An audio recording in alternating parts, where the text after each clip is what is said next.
How did we go from, if you wrote a really good essay, your teacher used to leave notes like this on your paper, and it would make you feel so good, like the accomplishment from all the hard work that you put in. It's like a reward. Like you would think it was a love letter from your crush or something with how cheesy it had you. Like this cheese. How did we go from that to now, if you write that same exact essay, your teacher might give you a 0 and tell you that it was written by AI. As someone that always enjoyed writing, I am so glad that I'm no longer in school, because that would completely ruin it for me. Like I would never want to write another paper again. And then what am I supposed to enjoy? Math?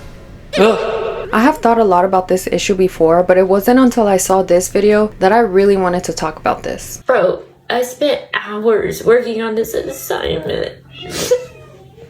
Hours. And the teacher's trying to say that it's AI.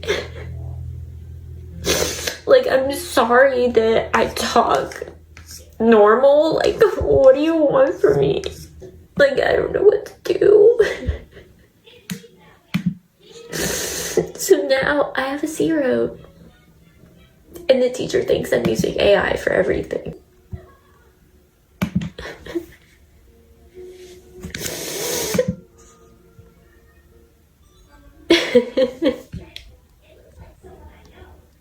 So, obviously people crying on the internet is usually not well received because it comes off as performative. That's gonna make a good sad video later on.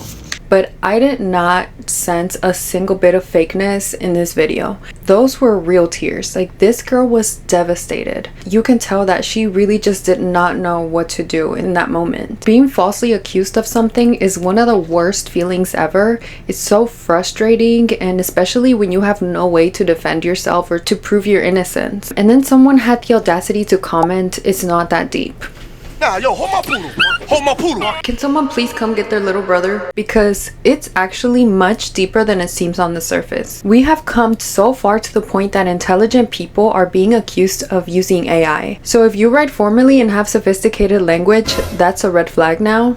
For most people, their writing voice and their speaking voice is not the same. So you don't have to sound like Thomas Jefferson writing the Declaration of Independence on a day-to-day basis to write a really good formal paper. Even if you don't know certain words, there's things like dictionaries and you can search synonyms. As far as I know, it's never been illegal to do that. It's always been encouraged to use the resources that are available to you, as long as you're citing your sources and doing it ethically, of course. I will say there is certain patterns to where you can tell whenever it's AI writing. Like for me, it's whenever I see a lot of dashes. Like there's a dash in every paragraph. Maybe I'm just dumb, but I don't think they're that common. But for some reason, ChatGPT loves their dashes. His or her dashes. Okay. This thing is disgusting. I should wash it. It's just dusty. Rinse it off.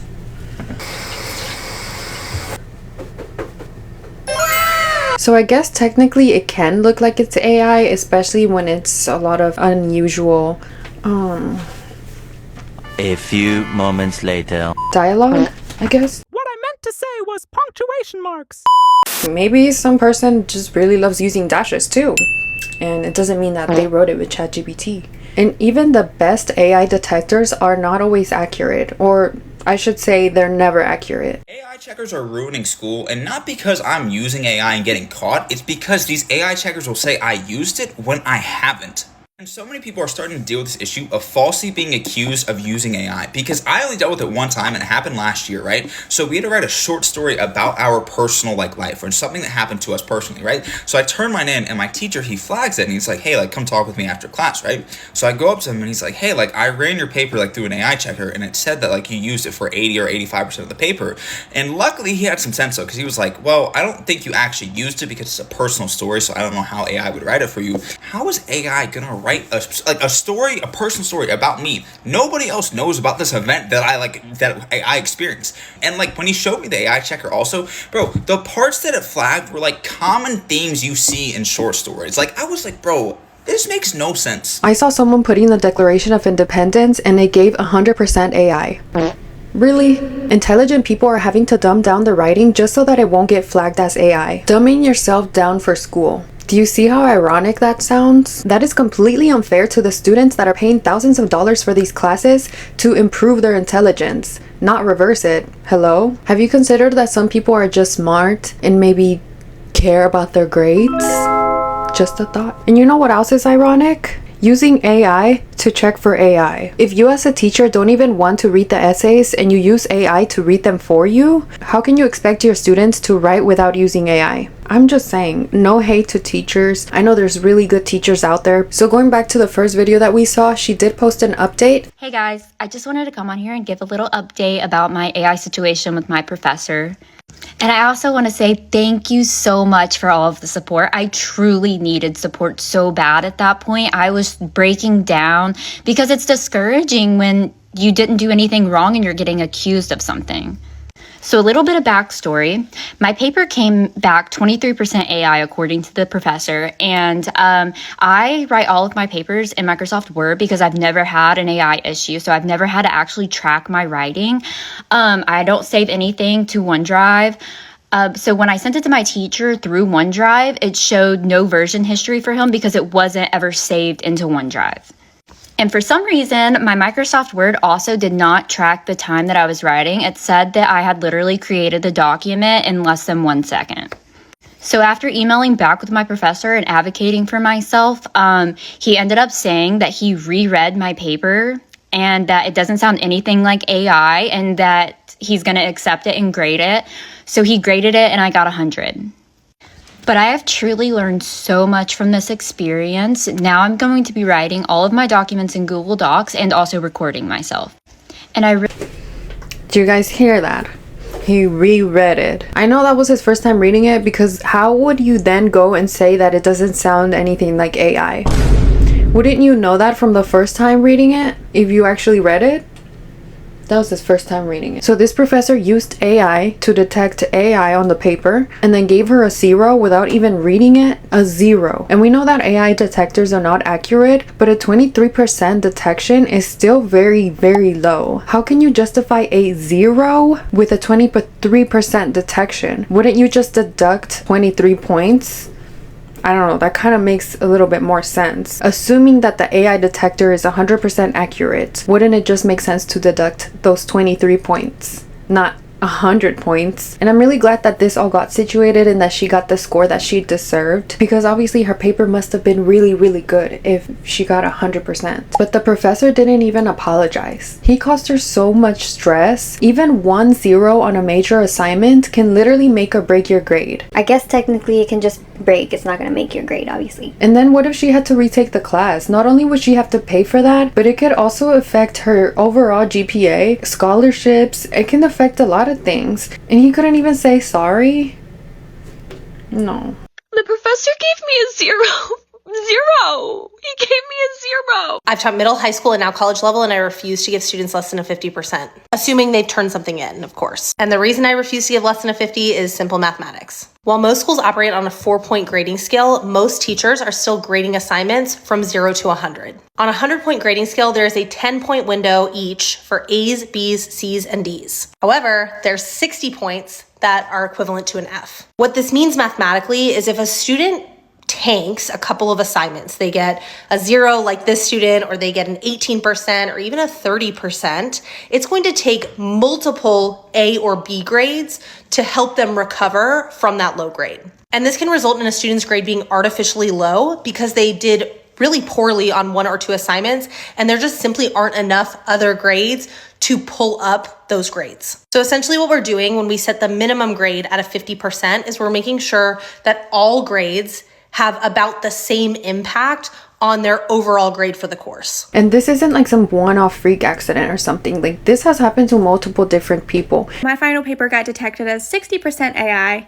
I literally knew this was going to happen. I have made so many videos about how stupid AI is and how stupid it is that schools use AI to detect homework and assignments and whatever because they have been literally proven as unreliable. But mine got detected as 60% AI, which means it's an issue. If it's over 50%, then that's when my professor has to send it over to the Office of Student Advocacy or whatever it's called. And I told her I was really frustrated that I would have to do double the work and rewrite 60% of this paper that took me days and a lot of research to write. And it's really frustrating when you actually do your own work and it's being flagged as AI. And with all that being said, let's also not pretend that this is a one-sided issue. While some students are being accused of using AI when they didn't, others are literally using ChatGPT for everything they possibly can, which is obviously not okay for so many different reasons. And I'm not talking about using it to generate ideas for their essay or to give them a general outline to help them piece their ideas together. I'm talking they will ask ChatGPT to write their essays word for word with the exact word count and everything. And I don't even have to come up with a reason why this is not okay. A recent paper from MIT Media, Your Brain on ChatGPT, demonstrates why. In the study, they got 3 groups of people and asked them to write essays. The first group was asked to only use ChatGPT. The second group could use any website or search engine, but they were strictly prohibited from using any form of AI. And the last group was allowed to use only their brain. The results showed that people in the ChatGPT group had significantly lower brain activity and lower levels of engagement on their task. They also had worse recollection of the essays they wrote and pretty much just had shittier, more generic essays. Big deal, right? Who cares? Well, what if I told you that even after they stopped using the AI, their performance was still worse than the other groups? Not only are these negative effects long-lasting, but they actually accumulate. The more you use artificial intelligence, the more you lower your actual intelligence. The way we're using AI is literally making us dumber. When we receive new information, our brain's job is to process it. Processing is what makes us retain the information and actually learn. ChatGPT is like the ultra-processed food of information. It's like if you wanted to make a cake, but instead of preheating your oven, combining the flour, sugar, eggs, and milk, and baking it at 350 for 30 minutes, you instead prompted a ChatGPT Twinkie of information that's delicious, it's simple, and it's so much more convenient than a homemade cake, but you're never gonna learn how to make cake if you keep getting Twinkies.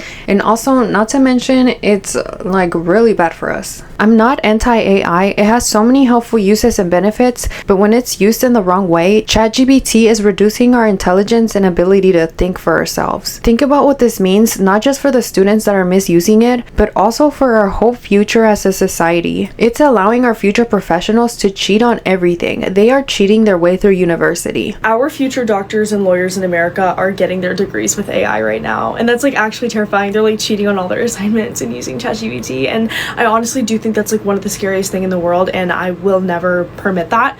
But I will understand that sometimes AI is useful. ChatGPT was barely a thing when I was in school, so I didn't really experience all the issues like the students of this generation, but it must be really, really bad because students are complaining about it, teachers are complaining about it, everyone is saying that ChatGPT or just AI in general is ruining their college experience. I think we've reached a point with AI where we can confidently say this is not a tool that is revolutionizing learning. This is a nightmare that is destroying learning. I am in the classroom with students every weekday. I see how they're using AI. I see how it's impacting them, and it scares the hell out of me. Not once have I seen a single student use AI as a resource or in a way that is even remotely ethical. 100% of times when I see students use it, it is so they do not have to think. I'm talking about putting an essay prompt into ChatGPT, not even reading the essay prompt, copying and pasting the results into a doc and submitting it without even reading it over.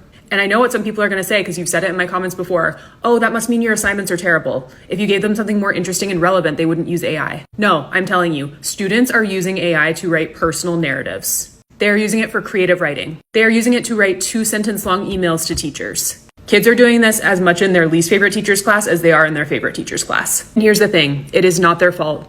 Any other generation would have fallen prey to this. It is too enticing, it's too alluring. There's not some defect with Gen Z or Gen Alpha that is compelling them to use AI for absolutely everything. What's the problem, some may say? Let's just let AI write everything. I think you and I both know there's a million problems with that, right? There's ethical issues, there are huge environmental costs of using AI. But as an educator, what makes me most upset is the fact that writing is thinking. Writing is a way to think. When you write something, you understand it better. Even though I'm not a student, I can relate to everything that she's saying. Once you're hooked on ChatGPT, it's addictive. It's very hard not to use it for everything because it makes any task that requires any amount of thinking way too too easy. At my job, I found myself using it for everything I could to facilitate things for me, which is fine. It's great to save time on repetitive tasks, but then I started to use it to write 2-sentence emails, to write text in Spanish for me, even though I'm fluent in Spanish, and I would use it to respond to emails. I would even use it to write text messages for me. Text messages. And I caught on to what I was doing because in what world is that okay? I was literally training my brain. I was training my brain to not think. Even in the simplest tasks, ChatGPT had replaced my brain. And now I literally have to force myself to think for myself. I'll get the urge to just ask ChatGPT to do it because it just makes things so much easier, but it's not without a cost. The cost that we're paying is that we're trading our own intelligence for the ease of artificial intelligence. In a recent video, YouTuber Jared Henderson talks about how AI writing is taking over. An author can take years writing, researching, and interviewing for their book just for tons of fake bootlegged copies to be AI generated with the intention of tricking potential customers into buying their version, thinking that they got the original book that was recommended to them or that they had heard about. He also goes into how police departments are using AI to generate police reports and lawyers are using AI to write their legal briefs. And this was actually kind of shocking to me because we're kind of like the guinea pigs, you know? It would be a good thing because it could save them a lot of time writing their reports if it was guaranteed to be 100% accurate. But one major issue is that AI is known to hallucinate and make things up when it doesn't know the answer. Someone could be wrongfully convicted because of a false police report. I can confidently say we have gone way too far with the AI advancements at this point. Something that was once very positive has turned very harmful and potentially dangerous. And you know what else is suspicious to me? That ChatGPT is so advanced that it actually has feelings. Like, it'll get offended if you talk shit about them. Whether you hate it or you love it, I think it's safe to say that AI is here to stay, and we can't deny that it does have some good uses. The advancements of AI are not inherently damaging, it's the way that people are using it. People that are anti-AI will say things like, don't call it artificial intelligence, it's not intelligent, just call it generated words or generated videos, generated images. But I don't know about that. I feel like it's so advanced that we can't deny it's at least a little bit intelligent. Long gone are the days of Will Smith's spaghetti video. That was generated videos. What we have now is something completely different. And I'm not even talking about using it to give you answers because we all know that it's not always accurate. I'm talking about the ability to quickly analyze whatever you present to it and break it down for you, process it like we talked about earlier, and feed it back to you in a silver platter. And let me give you a personal example. This example is so unserious, by the way, but I have short textured hair and sometimes it doesn't know if it wants to be curly, frizzy, or straight, and I'm terrible at styling it, especially on a whim for work. And so I always carry a claw clip with me because it's the easiest way to just throw it up if it doesn't look right. But sometimes I have to take a picture because like it'll look bad. Like it would be looking bad. Maybe I'll show you a picture, but I have to take a picture to make sure it looks right. I work at an office, at the front desk at an office, so I can't be looking terrible, you know? And so sometimes when I take a picture from the side, naturally I start to judge how my side profile looks too. And these are two pictures that I took at work. And I noticed that my right side looked off, but the left side looked fine. So I sent the pictures to ChatGPT and it basically explained that both sides are equally chopped. The main difference comes down to the lighting and how harsh it is on the second image. And like, duh, I know how lighting works. I should have known that, but somehow I just couldn't see it. All I saw was, damn, I look bad in this picture. I also didn't want to microanalyze the picture either. That's probably not good for my self-esteem anyway.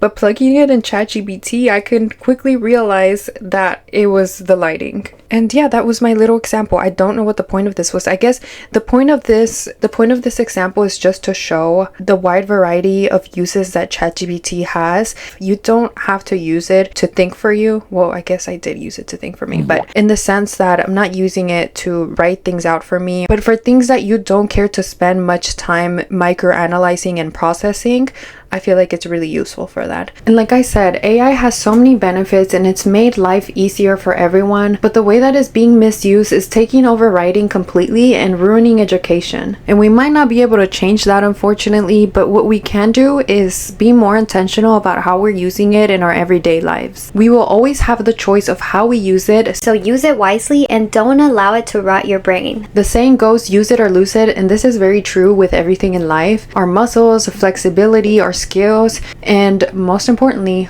our brains. And not to get off topic, but AI misuse is not the only issue that we're facing as a society. We're living in the surveillance era where anytime you step out of your house, you have the potential to unwillingly become the subject of a viral video that was misconstrued for views. I go into more detail about this in this video. Since you made it to the end of this video, I know you have good taste, so I think you'll enjoy this one. Thank you guys so much for watching, especially if you made it to the end of this video. Thanks for your likes, your comments, anything really helps out my small channel, so I really do appreciate it. Thank you so much to my 200 viewers. I see you and I appreciate you. And hopefully I'll see you in the next video. Bye! Still there?